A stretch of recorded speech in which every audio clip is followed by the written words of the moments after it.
Halo semuanya para pecinta manhwa, kali ini Mimin akan membahas manhwa baru selagi menunggu update manhwa lainnya. Langsung aja ke intinya, manhwa ini mengisahkan rakyat jelata baik hati yang menjadi raja iblis karena terkhianati dan dia menjadi musuh seluruh dunia. Setelah perang berkepanjangan, dia dikalahkan oleh seorang pahlawan dan sebelum kematiannya dia mengutuk pahlawan itu beserta keturunannya untuk hidup menderita dan mati muda, akan tetapi dirinya malah terbangun 500 tahun kemudian sebagai keturunan sang pahlawan tersebut. Chapter dibuka dengan seorang pria bernama Simon yang mengajak kekasihnya yang merupakan seorang pelayan untuk melihat sisi lain hamparan luas yang begitu indah di depan mereka. Tempat itu adalah sebuah kerajaan dengan menjulang tinggi, bahkan tidak pernah ditaklukkan oleh musuh manapun selama 200 tahun terakhir. Hal itu membuat kekasihnya yang bernama Katarina penasaran kenapa Simon tiba-tiba saja membahas tempat tinggal para bangsawan. Sambil tersenyum, Simon menjawab jika dia mungkin saja akan membeli rumah di sana saat dipromosikan menjadi penyihir perantara. Dia telah menulis tesis soal golem terbaru dan para senior menyukai tulisannya sehingga seorang elder mungkin saja akan mempromosikannya di sana. Jika hal itu terjadi, maka dirinya berencana membeli rumah yang pantas untuk ditinggali dan saat itu tiba maka dirinya akan menikahi Katarina. Bagi Simon, gadis di hadapannya adalah yang terbaik dan dia akan membahagiakannya di seumur hidupnya.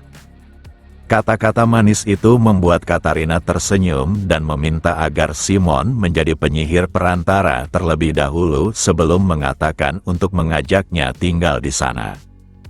Mereka berdua pun menghabiskan pagi yang cerah itu dengan tawa dan candaan. Namun setelah masuk di kerajaan, semuanya tidak berjalan seperti yang dipikirkan oleh Simon.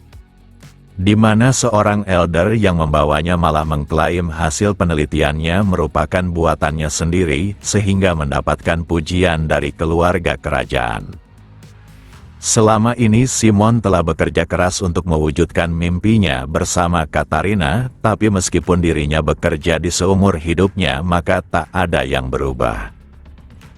Di sela pembicaraan itu, pria ini menanyakan kepada elder di depannya terkait permintaannya. Elder ini tentu saja tidak melupakannya, bahkan dia sudah membawa tipe gadis yang dimintanya. Akan tetapi gadis itu hanyalah seorang pelayan rendahan dengan kecantikan yang menggiurkan. Seketika Simon sangat terkejut disebabkan gadis yang mereka maksud adalah Katarina.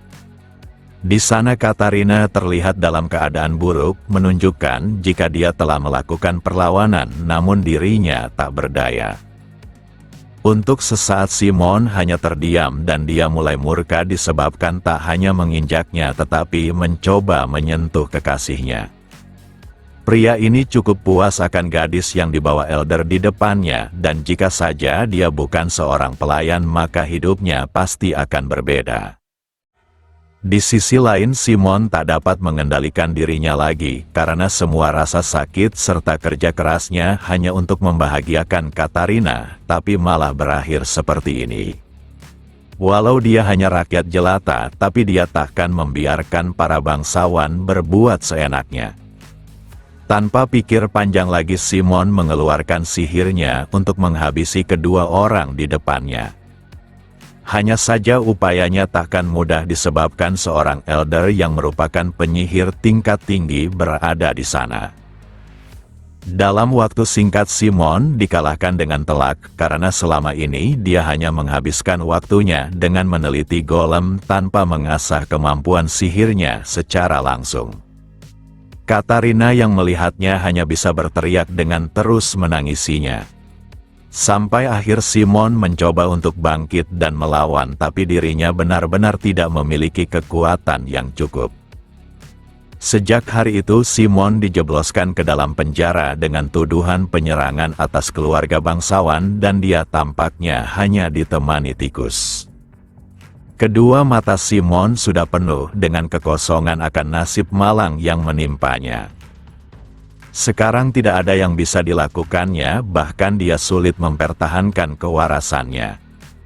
Dia terus menghitung beberapa hari dirinya tinggal di dalam penjara dengan menggores dinding penjara. Terkadang beberapa penjaga datang untuk menjahilinya dengan niat mempermainkannya. Para penjaga itu terus menertawakannya karena merasa terbantu oleh Simon yang membersihkan tempat ini dengan memakan para tikus. Mereka juga mengetahui jika Simon dulunya adalah seorang penyihir perantara yang meneliti golem dan dia memintanya untuk berbicara pada tikus itu untuk memanggil golemnya agar terbebas. Akan tetapi Simon yang sudah kurus tak memiliki tenaga untuk menanggapi orang-orang itu. Para penjaga ini yakin alasan Simon gila disebabkan kekasihnya telah mati.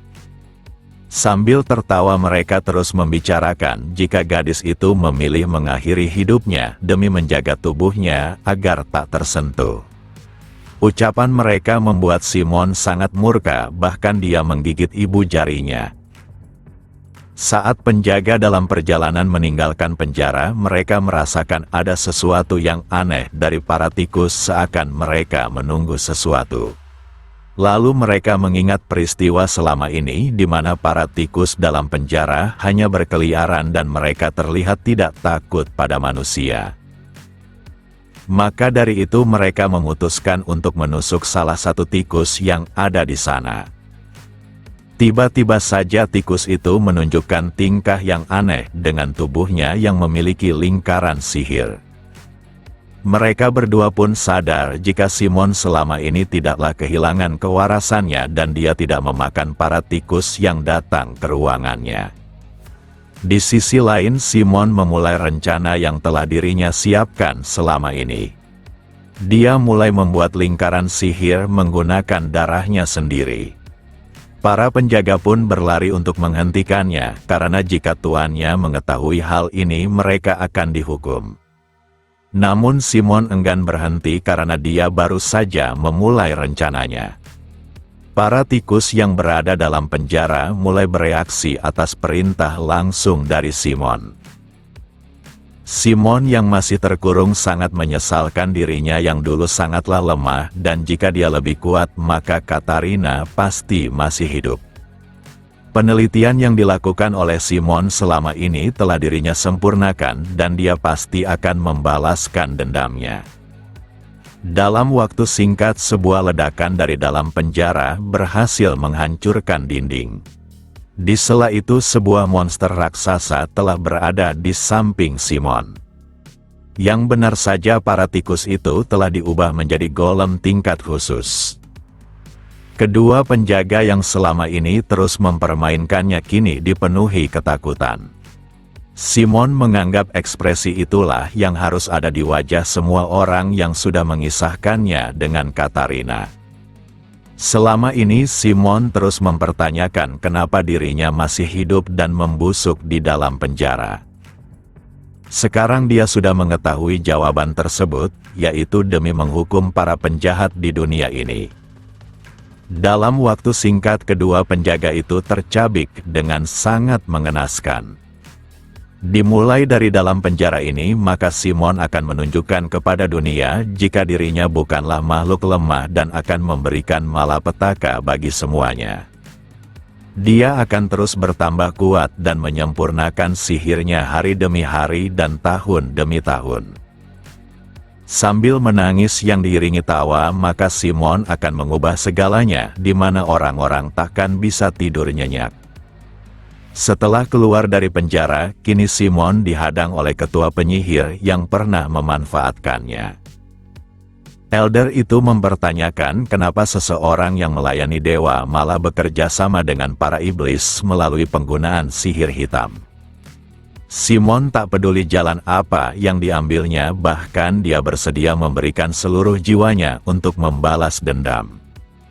Lalu sosok yang ingin merebut Katarina darinya memohon agar diampuni.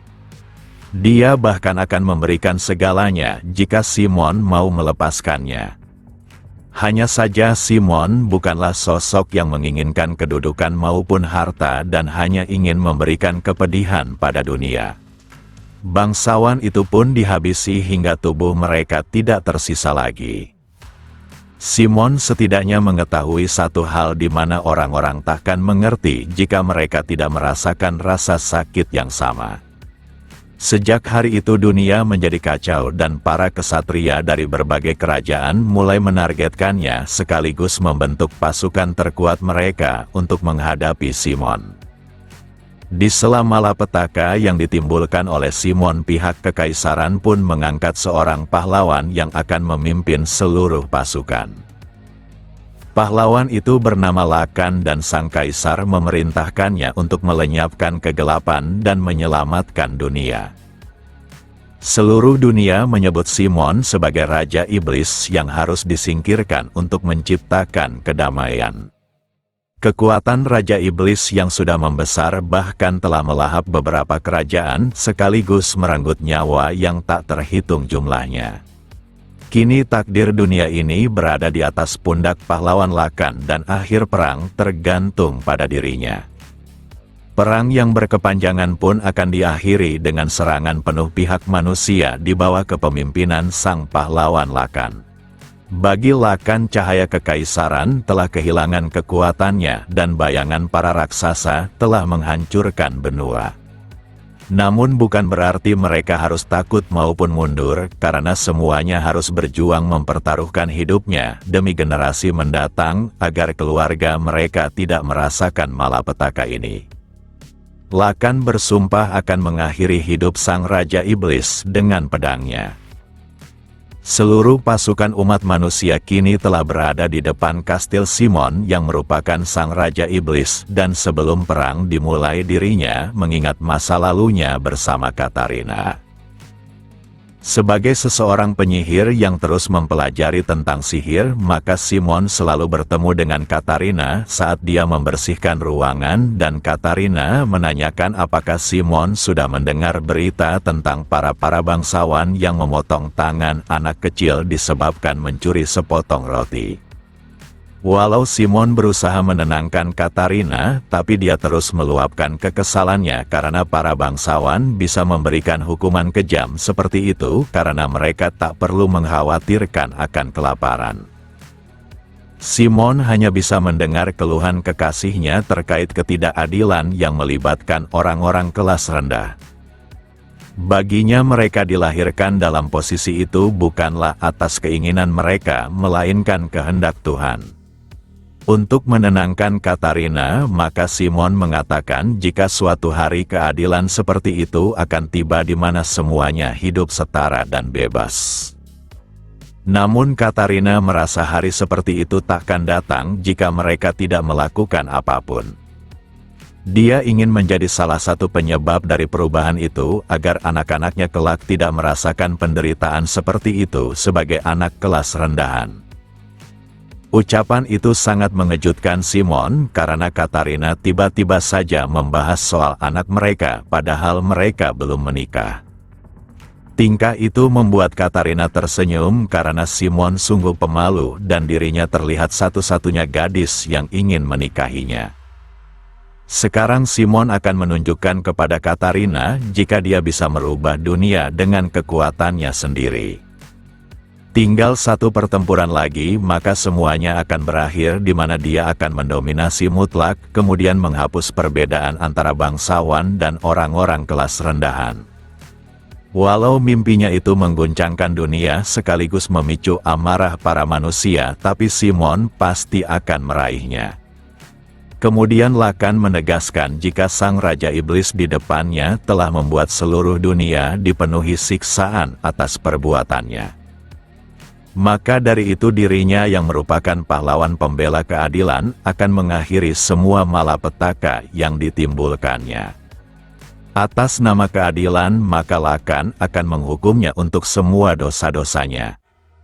Ucapan itu membuat Simon ingin tertawa, karena orang seperti Lakan hanyalah sosok yang hidup dalam kedamaian dengan asal-usul bangsawan dan dia takkan bisa mengerti kehidupan rakyat jelata.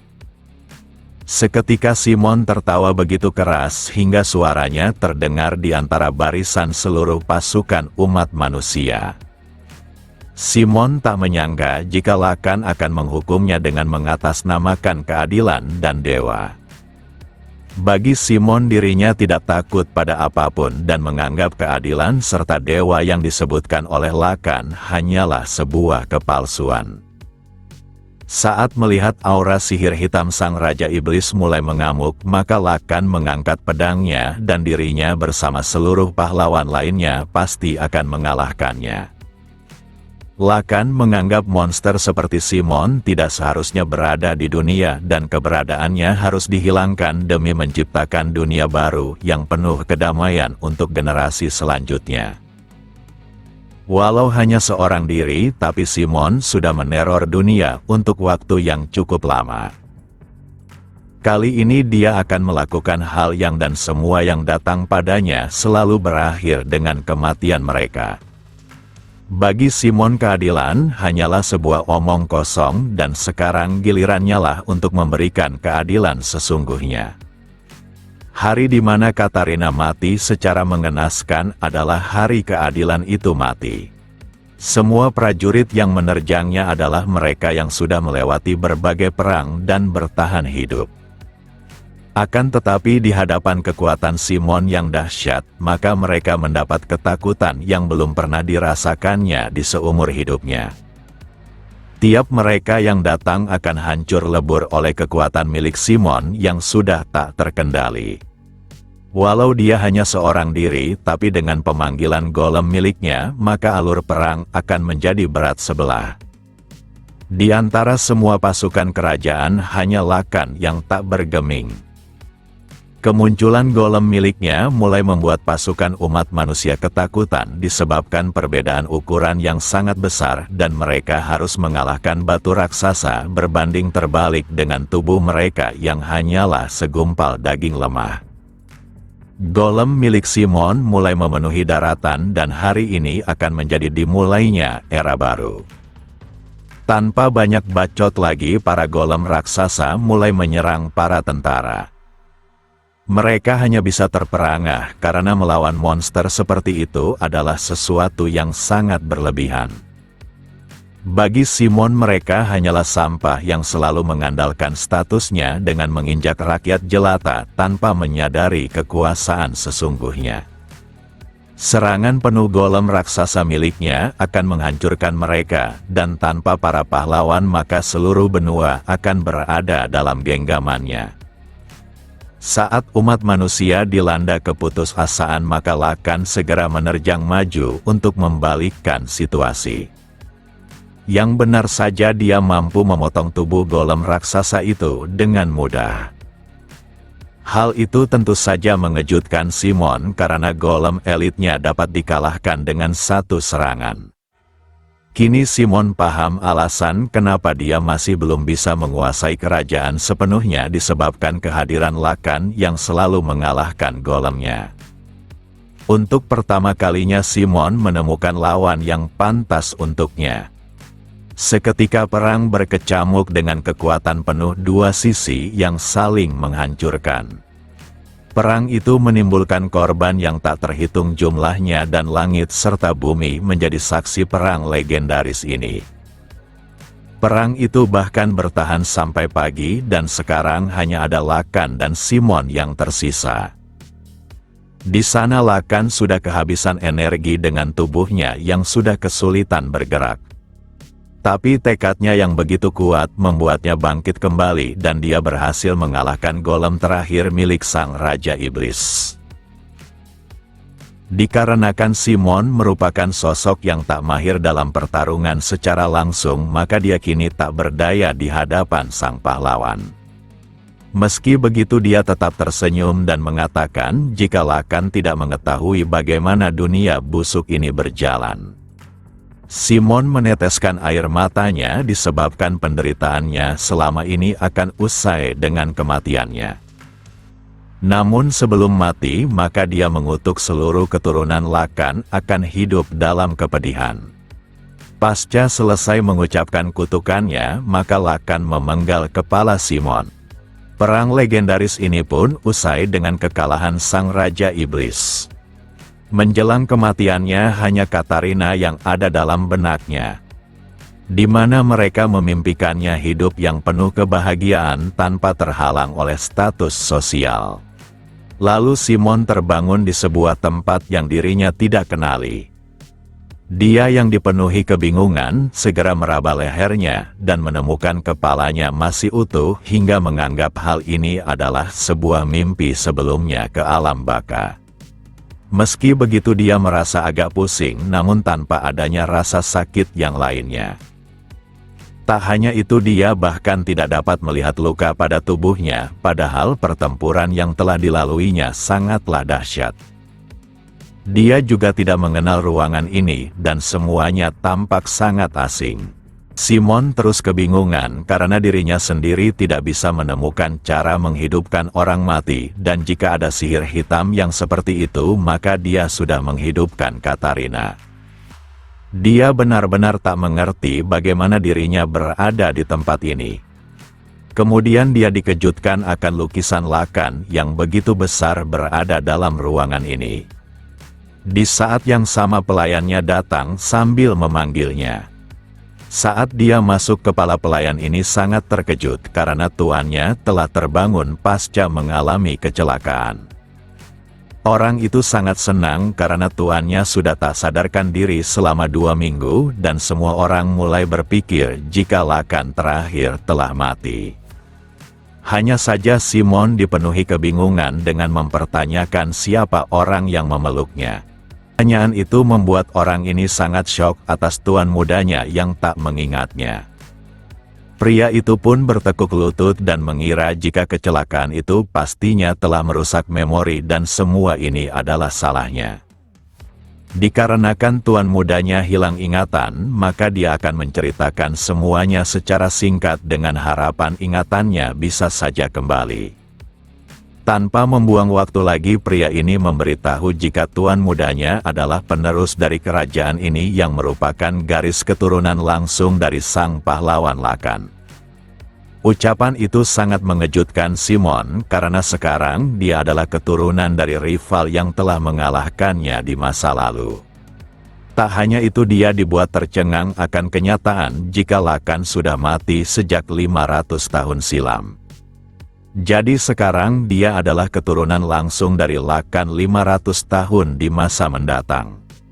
Namun Simon enggan percaya begitu saja dan dia harus melihat dunia ini secara langsung. Saat keluar dia sangat terkejut akan apa yang dilihatnya. Di mana dirinya melihat sebuah baja raksasa yang tepat berada di dekat kastilnya. Dengan hanya melihat benda itu maka dirinya sudah yakin jika semua yang dikatakan oleh pelayannya benar adanya. Dilihat dari betapa rumitnya raksasa itu maka tingkat kesulitannya jauh lebih canggih daripada golem miliknya. Dulunya dia hanya bisa membayangkan raksasa baja seperti ini tapi sekarang benda itu tepat berada di hadapannya. Di saat yang sama pelayannya datang disebabkan tuannya seharusnya tidak terlalu bergerak dan Simon meminta orang itu memperkenalkan dirinya. Dia pun memperkenalkan dirinya sebagai Hans yang merupakan pelayan pribadinya. Lalu Simon yang masih tercengang menanyakan akan benda apa yang dilihatnya. Hans memberitahu jika benda itu disebut Gigan sekaligus senjata humanoid berkaki 2. Simon yang makin penasaran lanjut menanyakan apakah Gigan itu dibuat menggunakan sihir golem. Hans membenarkannya tapi bukan berarti sepenuhnya benar. Karena Gigan dibuat dari hasil sihir golem 500 tahun silam dan dengan kecanggihan teknologi serta ilmiah, maka Gigan lebih sempurna. Hanya saja Gigan tidaklah dikendalikan dari jarak jauh seperti golem yang pernah hampir menguasai dunia atas kekuatan sihir Raja Iblis yang luar biasa, tapi Gigan dikendalikan oleh pilot. Kini Simon paham jika Gigan ini adalah hasil penelitiannya di masa lalu yang telah dicuri. Walau dikendalikan dari dalam tapi Simon tetap menganggap Gigan di depannya adalah senjata yang menakjubkan. Gigan juga pastinya dapat bereaksi lebih cepat dalam peperangan karena memiliki pilot berbanding terbalik dengan golem yang tak memiliki pikiran dengan hanya dikendalikan olehnya. Benda itu sangatlah menarik dan jika saja dia bisa menguasainya secara langsung dengan pengendalian mutlak, maka dirinya pasti takkan terkalahkan. Tapi sekarang dirinya belum mengerti kenapa dia harus terlahir kembali sebagai keturunan musuhnya. Kemudian Hans dikejutkan akan perilaku tuan mudanya yang bersikap dengan terlalu memaksakan dirinya.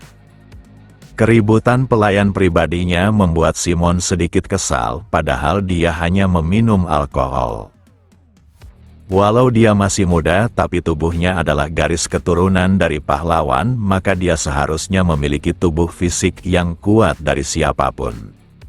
Akan tetapi Simon malah merasakan sesuatu yang aneh dalam dirinya. Dia bahkan tak dapat mempertahankan keseimbangan dengan segera bertekuk lutut. Dia tak mengerti apa yang terjadi dan kenapa tubuhnya seperti ini. Pelayannya pun memberitahu jika tuan mudanya adalah keturunan Lakan dan semua keturunan sang pahlawan telah dikutuk. Ucapan itu kembali mengejutkan Simon dan dia butuh penjelasan. Hans tak menyangka jika tuan mudanya benar-benar kehilangan ingatan hingga ke titik ini. Lalu dia mulai menjelaskan jika leluhurnya membentuk pasukan terkuat dalam sejarah untuk mengalahkan pasukan Raja Iblis yang mencoba memusnahkan semuanya. Walau Lakan berhasil mengalahkan Raja Iblis serta mendapatkan nama besar, tapi hal itu tak berlangsung lama dan dia mati disebabkan kutukan Raja Iblis. Sejak saat itu semua keturunan darinya memiliki nasib yang sama hingga saat ini. Simon yang terdiam mulai mengingat apakah kutukan itu benar-benar berasal darinya. Dia pun mengingatnya di mana sebelum kematian dia benar-benar mengutuk Lakan hingga keturunannya. Hanya saja kutukan itu adalah sesuatu yang dirinya katakan disebabkan sangat kesal pada keadilan yang dibawa Lakan tanpa mengetahui bagaimana cara dunia yang sebenarnya berjalan. Di masa ini semua orang mengetahui terdapat sesosok manusia berbahaya yang hampir menyapu bersih seluruh negara dengan kekuatan sihir hitam yang mampu memanggil golem dalam jumlah besar dan lebih kuat dari pasukan manapun. Bahkan orang-orang mengetahui jika dengan jentikan jarinya maka dia bisa menghancurkan sebuah negara dalam sekejap mata. Namun berkat sang pahlawan Lakan maka dunia kembali damai walau mengorbankan kesatria serta pahlawan yang tak terhitung jumlahnya. Walau menang tapi sebelum mati sang Raja Iblis mengutuknya agar dia dan keturunannya mati muda secara mengenaskan. Cerita itu terus dipercayai dan terbukti hingga 500 tahun. Simon tak menyangka jika dirinya akan membaca kisah seperti ini di dalam buku bersejarah. Namun kenyataannya Simon tidaklah memberikan kutukan dengan sihir hitamnya, melainkan hanya asal mengatakannya disebabkan kesal. Tapi Simon tak menyangkal dirinya karena dia telah kalah, walau kenyataannya dia melawan seluruh dunia seorang diri di masa lalu. Meski terlahir kembali tapi dia masih risih disebabkan menjadi keturunan Lakan. Tak hanya itu tubuhnya terasa lemah seakan kutukan itu benar-benar nyata. Maka dari itu dia akan memanfaatkan kesempatan kedua ini untuk mencapai tujuannya disebabkan kehidupan sebelumnya dia hanya berusaha mengabdi pada kerajaan untuk hidup bersama Katarina tapi malah terhianati.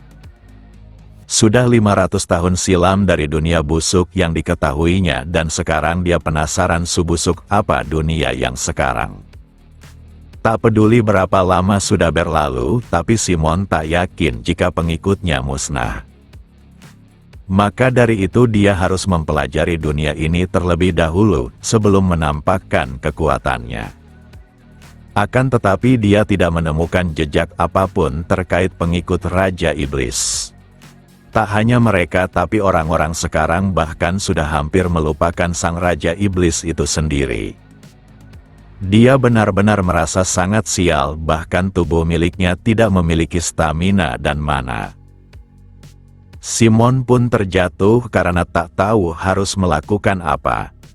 Dia juga mulai menganggap dirinya mungkin saja dikutuk oleh dewa agar tak dapat meraih apapun. Padahal dia sebenarnya ingin menciptakan dunia di mana semua orang akan setara, dan untuk melakukannya maka dia harus membersihkan dunia busuk ini terlebih dahulu. Di saat yang sama terdengar suara yang begitu keras di luar kediamannya. Dia pun keluar karena terganggu akan situasi yang terus memanggilnya. Orang ini adalah master cabang asosiasi pedagang bernama Darin, dan dirinya takkan pergi sebelum bertemu dengan tuan muda kerajaan ini. Kedatangan Darin membuat orang-orang penting kerajaan ini menghadangnya. Sementara itu Simon terus tertawa karena tak menyangka keturunan sang pahlawan yang telah menyelamatkan dunia malah berhutang. Di sela itu Darin kembali mengingatkan jika mereka meminjam uang sebanyak 30.000 peso untuk mengembangkan pertambangan. Kali ini dia datang secara langsung untuk mengambil uangnya dan mereka harus membayarnya.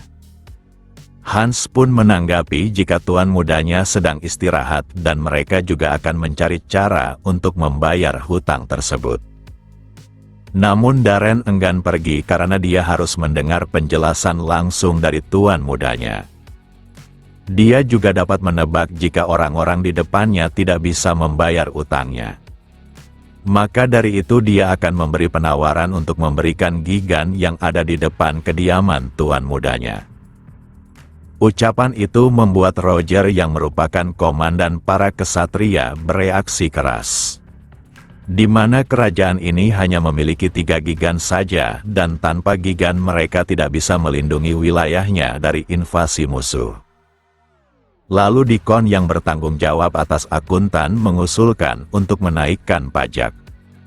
Hanya saja cara itu tidak efektif disebabkan kondisi para rakyat cukup memprihatinkan.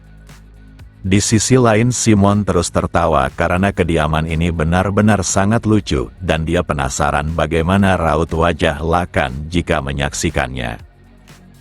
Kemudian Diren menyela dengan meminta semuanya tenang karena dia bukanlah orang jahat dan akan memberikan jalan terbaik.